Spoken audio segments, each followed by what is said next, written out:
A4C all for Christ. నీ దేవుడైన యెహోవానే సేవింపవలెను. అప్పుడు ఆయన నీ ఆహారమును నీ పానమును దీవించును.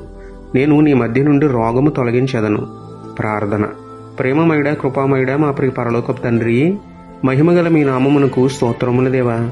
అయ్యా, ఈ లోకాన్ని, లోకంలో ఉన్న వాటిని కాకుండా మిమ్ముని సేవించి ప్రేమించే బుద్ధి జ్ఞానము మాకు ఇవ్వండి తండ్రి. లోకాన్ని స్నేహించి ఏకాకిని అయిపోయాను. పాపాన్ని ప్రేమించి అపవిత్రుడిని అయిపోయాను. నన్ను క్షమించండి తండ్రి.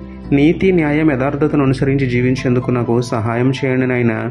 హృదయపూర్వకంగా మిమ్మల్ని సేవించి అన్ని వేళల మీ వాక్యాన్ని అనుసరించి జీవించి పాపపు రోగమును, పేదరికపు బాధను జయించే ధన్యత ఇవ్వమని వేడుకుంటూ, ప్రేమించే దేవుడును, పోషించే దేవుడును అయిన మీకే స్తుతులు చెల్లించుకుంటూ, నమ్ముట నీ వలననైతే నమ్మువానికి సమస్తమును సాధ్యమే అన్న విశ్వాసంతో యేసయ్య పరిశుద్ధ నామములో ప్రార్థించి పొందుకున్నాము పరమ తండ్రి. ఆమేన్.